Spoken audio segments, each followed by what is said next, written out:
ಇನ್ನು ಕಾಂಗ್ರೆಸ್ ಪಕ್ಷದ ಸಿದ್ಧಾಂತದ ಬಗ್ಗೆ ನನಗೆ ಇಷ್ಟ ಆಗಿದೆ.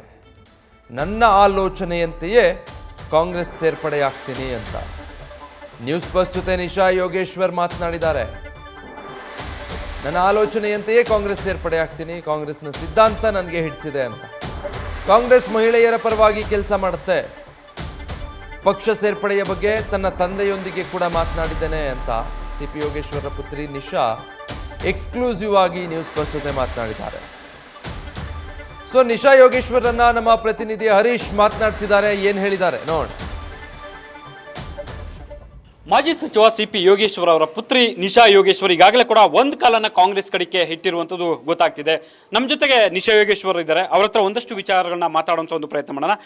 ಮುಖ್ಯವಾಗಿರುವಂಥದ್ದು, ನೀವಾಗ ಸಂಪೂರ್ಣವಾಗಿ ಕಾಂಗ್ರೆಸ್ ಕಡೆಗೆ ಕಾಲಿಡಬೇಕು ಅನ್ನುವಂಥ ನಿರ್ಧಾರ ಯಾಕೆ? ಯಾಕೆಂದರೆ ನನಗೆ ಕಾಂಗ್ರೆಸ್ ಪಕ್ಷದ ಅವರ ಸಿದ್ಧಾಂತಗಳು ಇಷ್ಟ ಆಗುತ್ತೆ. ಅವರ ಮಹಿಳೆಯರನ್ನ ಹೇಗೆ ಮುಂದೆ ಬೆಳೆಸ್ತಾ ಇದ್ದಾರೆ, ಯಂಗ್ಸ್ಟರ್ಸ್ಗೆ ಹೇಗೆ ಎಂಕರೇಜ್ ಮಾಡ್ತಾ ಇದ್ದಾರೆ ಅಂತ, ಅದನ್ನು ನಾನು ಇದೇ ಪಕ್ಷದಲ್ಲಿ ಮುಂದೆ ಬರಬೇಕು ಅಂತ ನಿರ್ಧಾರ ತಗೊಂಡಿದ್ದೀನಿ. ನಿಮ್ಮ ತಂದೆಯವರ ನಿರ್ಧಾರಕ್ಕೆ ವಿರುದ್ಧವಾಗಿ ತೀರ್ಮಾನವನ್ನು ಕೈಗೊಂಡಿದ್ರೆ ಅಥವಾ ಅವರ ಸಹಮತ ಇದೆಯಾ? ಹಾಗೇನಿಲ್ಲ, ಅವರೊಂದು ಆಶೀರ್ವಾದ ನನಗಿದೆ. ಪೊಲಿಟಿಕಲಿ ನಾನು ಇದೇ ಫೀಲ್ಡಲ್ಲಿ ಬರಬೇಕು ಅಂತ ಡಿಸೈಡ್ ಮಾಡಿದಾಗ ನಾನು ಈ ಆಯ್ಕೆ ಸ್ವತಂತ್ರವಾಗಿ ತಗೊಂಡೆ. ಕಾಂಗ್ರೆಸ್ ಸೇರ್ಪಡೆ ಆಗೋದಕ್ಕೆ ನೀವು ನಿರ್ಧಾರ ಮಾಡ್ಕೊಂಡಂಥ ಸಂದರ್ಭದಲ್ಲಿ ನಿಮ್ಮ ತಂದೆಯವರು ಏನು ಹೇಳಿದ್ದಾರೆ? ಕಿವಿ ಮಾತು ಹೇಳಿದಾರಾ ಅಥವಾ ಏನಾದರೂ ಬೇರೆ ಏನು ಹೇಳಿದ್ದಾರೆ? ಮಾಮೂಲಿ ಚರ್ಚೆಗಳು ನಡೆಯುತ್ತಲ್ಲ ಫ್ಯಾಮಿಲಿ ಅಂತ, ಅಂದರೆ ಆ ಥರ ಚರ್ಚೆಗಳು ನಡೆದಿದೆ.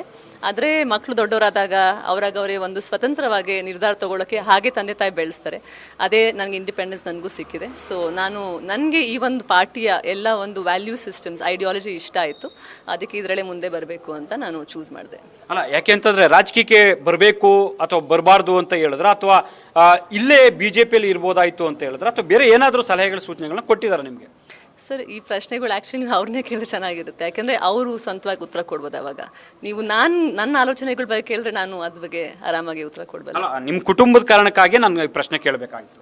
ಇಲ್ಲ, ನೀವು ಕರೆಕ್ಟು, ಬಟ್ ನಾನು ಹೇಳೋದು ಅವ್ರ ಆಲೋಚನೆ ಬಗ್ಗೆ, ಅವ್ರ ಉತ್ತರಗಳ ಬಗ್ಗೆ ಅವರೇ ಹೇಳಿದ್ರೆ ಅದು ಸೂಕ್ತ ಅಲ್ವಾ ಸರ್? ಅದಕ್ಕೆ ಅದನ್ನು ನೀವು ಅವ್ರ ಪ್ರಶ್ನೆ ಮಾಡಿದ್ರೆ ಬೆಟರು. ನನ್ನ ಆಲೋಚನೆಗಳು ಹೇಗೆ, ನಾನು ಏನು ಯೋಚನೆ ಮಾಡ್ಕೊಂಡ್ರೆ ಮುಂದೆ ಬರ್ತಾ ಇದ್ದೀನಿ ಈ ಪಾರ್ಟಿಯಲ್ಲಿ, ಅದು ನಾನು ಹೇಳಬಲ್ಲೆ. ತಂದೆ ವಿರುದ್ಧವಾಗಿ ಮಗಳು ತೀರ್ಮಾನವನ್ನು ಕೈಗೊಂಡಿದ್ದಾರೆ. ಸರ್, ತಂದೆ ವಿರುದ್ಧವಾಗಿ ಯಾವತ್ತೂ ಯಾರೂ ಹೋರಾಡೋಕ್ಕಾಗಲ್ಲ. ಇದು ನನ್ನ ಪೊಲಿಟಿಕಲ್ ಡಿಸಿಷನ್, ಪ್ರೊಫೆಷನಲ್ ಡಿಸಿಷನ್ನು. ಇವಾಗ ನಾನು ಬೇರೆ ರಸ್ತೆಯಲ್ಲಿ ಹೋದೆ ಅಂತ ಯಾರೂ ವಿರುದ್ಧ ಆಗಲ್ಲ. ಹಾಗೆ ನಾನು ಈ ಥರ ಡಿಸಿಷನ್ ತೊಗೊಂಡಿದ್ದೀನಿ. ಅದು ವಿರುದ್ಧ ಅಂತ ಅಲ್ಲ, ಅದು ಮಾಧ್ಯಮದಲ್ಲಿ ನನಗೆ ವಿರುದ್ಧ ಅಂತ ಹೇಳ್ತಾ ಇದ್ದಾರೆ, ಬಟ್ ಅದು ಸತ್ಯ ಅಲ್ಲ. ಕೆಪಿಸಿಸಿ ಅಧ್ಯಕ್ಷರು ಆಗಿರುವಂಥ ಡಿ ಕೆ ಶಿವಕುಮಾರ್ ಅವ್ರನ್ನ ಭೇಟಿಯಾಗಿದ್ರಿ. ಅವ್ರು ನೀವೇನು ಕಣ್ಣೀರನ್ನು ಹಾಕಿದ್ರಿ ಕೂಡ ಅವ್ರ ಹತ್ರ ಅಂತ, ಏನು ನಡೆದಿದ್ದಲ್ಲ, ಏನು ಮಾತಾಡಿದ್ರಿ ನೀವು?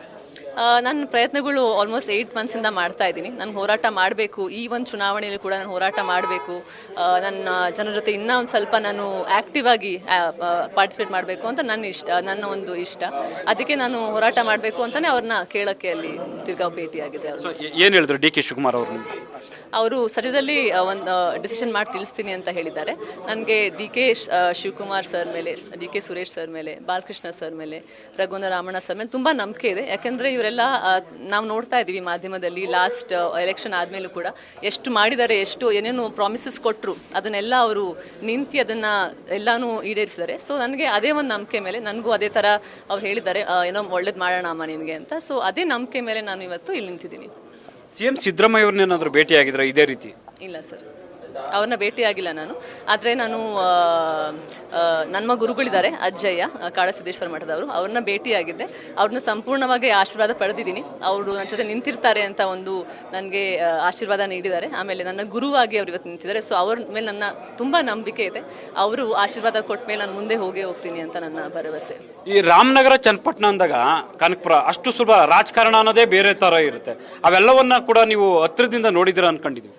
ಹೌದು, ನಾನು ಚಿಕ್ಕವಳಿಂದಾಗಿಂದ 10 ವರ್ಷದ ವಯಸ್ಸು ನಂದು. ಅವಾಗಿಂದ ನಾನು ಪೊಲಿಟಿಕಲಿ ಫಸ್ಟ್ ಎಲೆಕ್ಷನ್ ಆವಾಗ ನಂದು, ನಮ್ಮ ತಂದೆಯವ್ರದ್ದು. ಅವಾಗಿಂದ ಹೋರಾಟ ಮಾಡ್ತಾ ಇದ್ದೀನಿ. ಸೊ ರಾಜಕಾರಣ ನೋಡಿದ್ದೀನಿ, ಆದರೆ ಅಲ್ಲಿ ಜನರನ್ನು ತುಂಬ ಚೆನ್ನಾಗಿ ನೋಡಿದ್ದೀನಿ, ಗುರುತಿಸ್ತೀನಿ ಕೂಡ. ಯಾಕಂದರೆ ಚಿಕ್ಕವಳಿಂದ ಅವ್ರ ಮನೇಲಿ ನಾನು ಊಟ ಮಾಡಿ ಬೆಳೆದು, ಬೇರೆ ಮನೇಲಿ ಮಲ್ಕೊಂಡು ಎದ್ದು ಅಲ್ಲೇ ಹೋರಾಟ ತುಂಬ ಮಾಡಿದ್ದೀನಿ. ಸೊ ಅದು ನನಗೆ ಜನರಿಗೆ ಅನಿಸ್ಬೋದು ಇದು ರಾಜಕೀಯವಾದ ತುಂಬ ಒಂದು ಜಾಸ್ತಿ ನಡೀತಾ ಇರುತ್ತೆ ರಾಜಕೀಯದ ಬಗ್ಗೆ ಇಲ್ಲಿ ವಿಷಯಗಳು ಅಂತ. ಆದರೆ ನನಗದು ತುಂಬ ಮಾಮೂಲಿ ವಿಷಯ, ಯಾಕಂದರೆ ಅಲ್ಲೇ ನಾನು ಪಳಗ್ಬಿಟ್ಟಿದ್ದೀನಿ. ಚುನಾವಣಾ ರಾಜಕೀಯಕ್ಕೆ ಎಂಟ್ರಿ ಆಗುವಂಥದ್ದು ಆ ಥರದ್ದೇನೋ ಆಸೆ ಆಕಾಂಕ್ಷೆಗಳನ್ನ ಇದೆಯಾ ಭವಿಷ್ಯದಲ್ಲಿ? ಸರ್ ನನ್ನ ಆಸೆ ಒಂದೇ, ನನ್ನ ಜೀವನದಲ್ಲಿ ಎಲ್ಲ ಒಂದು ಅನುಭವಗಳಾದಮೇಲೆ ನಾನು ಸಾಮಾಜಿಕ ಸೇವೆಯಲ್ಲಿ ಬರಬೇಕು, ನನ್ನ ದೇಶದ ಸೇವೆ ಮಾಡಬೇಕು, ನನ್ನ ಜನರಿಗೆ ನಾನು ಯಾರೋ ನನ್ನ ಕೈಲಿ ಏನಾಗುತ್ತೋ ಅದು ಮಾಡಬೇಕು. ನನ್ನ ಭಗವಂತ ಆ ಶಕ್ತಿ ಕೊಟ್ಟರೆ, ನನ್ನನ್ನು ಜನ ನಂಬಿದ್ರೆ ಆ ನಂಬಿಕೆ ನಾನು ಉಳಿಸ್ಕೊಂಡು ಹೋಗ್ಬೇಕು ಅಂತ ಅಷ್ಟೇ. ಮಿಕ್ಕಿದೆಲ್ಲ ಸರ್ ಭಗವಂತಂಗೆ ಬಿಟ್ಟಿದ್ದು, ಜನರಿಗೆ ಬಿಟ್ಟಿದ್ದು. ಅದ್ರ ಬಗ್ಗೆ ನನ್ನ ಯಾವುದೂ ಆಸೆಗಳಿಲ್ಲ. ಸೊ ಇದಿಷ್ಟು ಕೂಡ ನಿಶಾ ಯೋಗೇಶ್ವರ್ ಅವರ ಸ್ಪಷ್ಟವಾದ ಮಾತುಗಳು. ಕ್ಯಾಮ್ರಾ ಪರ್ಸನ್ ಅವಿರತ್ ಜೊತೆ Harish Kapal, News First, Bengaluru. News First ನಿರ್ಭೀತಿಯಿಂದ ನಿಮ್ಮ ಪರವಾಗಿ.